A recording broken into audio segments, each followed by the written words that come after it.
Estamos de volta, ainda falando de logradouros públicos, postes e fios. Os artigos 511, 513, até o 520 da Lei Complementar 270 de 2019, trazem alguns regramentos que valem a pena a gente lembrar. O mobiliário urbano deve ser mantido por quem o instalar em perfeita condição de funcionamento, conservação e segurança. Então é isso que nos ajuda a identificar a responsabilidade de quem fez, agiu ou se omitiu diante de uma infração. Os cabos existentes deverão receber a identificação da empresa proprietária, de modo a possibilitar o monitoramento dos órgãos de fiscalização, devendo aqueles que estejam desativados serem removidos da rede pela respectiva empresa. Os cabos e fiações aéreos existentes deverão ser mantidos ordenados, sem a apresentação de sobras de materiais, cabos enrolados, soltos ou pendentes no logrador. E a responsabilidade pela manutenção, ordenamento dos cabos e fiações, bem como pela remoção dos cabos que estiverem sobrando ou desativados, recaem tanto sobre a concessionária proprietária dos postes, quanto sobre as empresas instaladoras dos respectivos cabos. Então, chegando lá, a gente vai tentar identificar de quem são aqueles cabos que estão soltos, que estão caídos, mas não conseguindo fazê-lo, a gente pode também, por força de lei, autuar aquela concessionária que é proprietária do poste, porque aquela ancoragem de cabos foi autorizada por ela. Aqui a gente tem exemplos de algumas situações que são também infrações, tanto o poste aí sem a devida manutenção, como os fios soltos, caídos ou sobras de fio. Agora a gente vai falar um pouquinho de água servida, tá? Algumas definições para quem quiser aprofundar um pouquinho mais, mas a gente vai destacar aqui efluentes sanitários, tá? O que são? É a denominação genérica para despejos líquidos residenciais, comerciais, águas de infiltração na rede coletora, os quais podem conter parcela de efluentes industriais e efluentes não domésticos.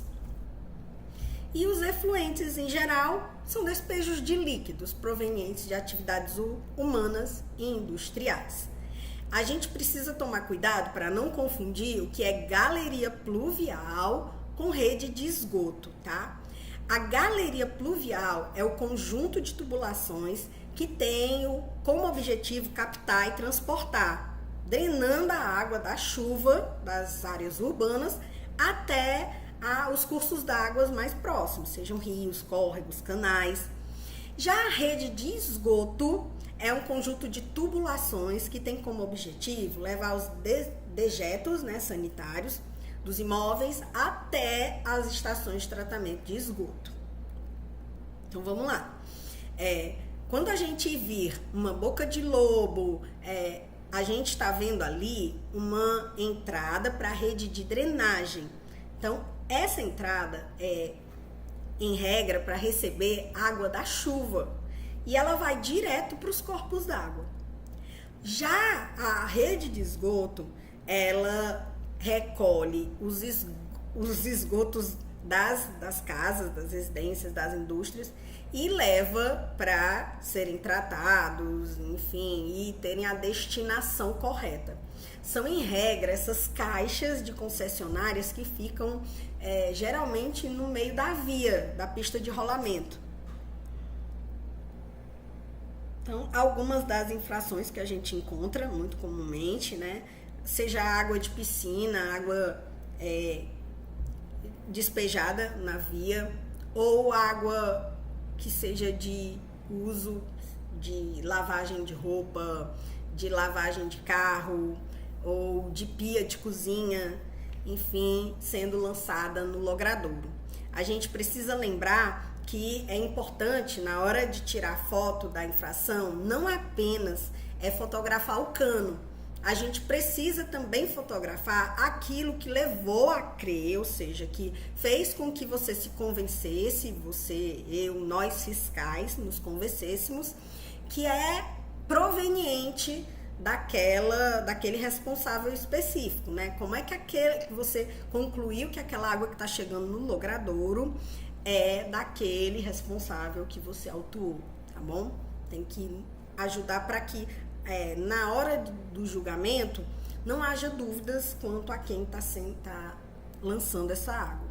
Claro, nem sempre vai ser possível essa constatação.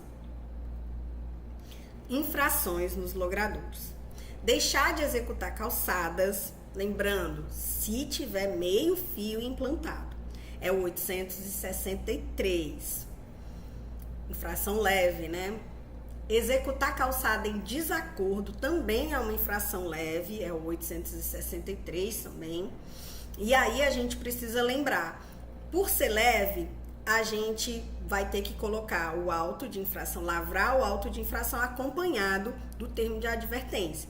Mas caso a gente já tenha notificado MEI, ME e EPP por essa mesma infração, a gente vai ser dispensado de aplicar a advertência por força da lei, conforme as alterações trazidas pela Lei Complementar 402 de 2024. Instalar arame farpado a menos de 2,5 metros, né, contando da altura da calçada, que a gente também já viu no outro vídeo.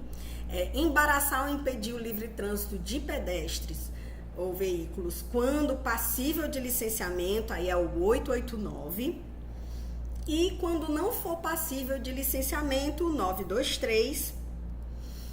Preparar ou despejar água, argamassa na via, calçada ou logradouro público, tem uma infração específica, o 901, e armazenar materiais de construção, como a gente havia falado, 870.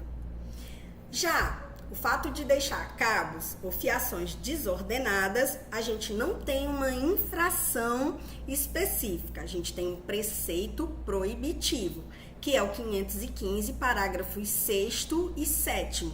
Com base nele, a gente faz aquela combinação com o 944 e lembrando, quando a gente for fazer a notificação, porque esse aqui exige, independente de ser MEI, ME e EPP, para todos os fiscalizados, primeiro uma notificação, a gente vai explicar o que a gente viu no local, cabos desordenados ou então soltos na via pública, e caso não haja regularização da situação, poderá ser autuado pelo artigo 944. E quando a gente for autuar pelo 944, a gente precisa lembrar que a infração não é essa aqui do preceito. A infração é não atender a notificação anteriormente lavrada. Aí a gente tem que dizer o número da infração, a data, e dizer por que ela foi lavrada. Porque foram encontrados fios que permanecem desordenados ou soltos na via pública. Tá bom? Para a gente não esquecer dessa combinação. Aqui também a mesma coisa, aqui apresentando o risco de queda, o poste. Aí a gente vai tomar por base o preceito do 511, combinado também com 944, tomando o mesmo cuidado do artigo anterior. Despejar água de piscina, aí é o 920, que também vai ser o 920 se for qualquer tipo de despejo de água servida, né, e resíduos sólidos no logradouro público, tá? Por enquanto é só. Por favor, utilizem o link aí que está aparecendo no seu vídeo para mandar as dúvidas que vocês tiverem e contem conosco para o que precisarem. Obrigada, ótimas fiscalizações a todos.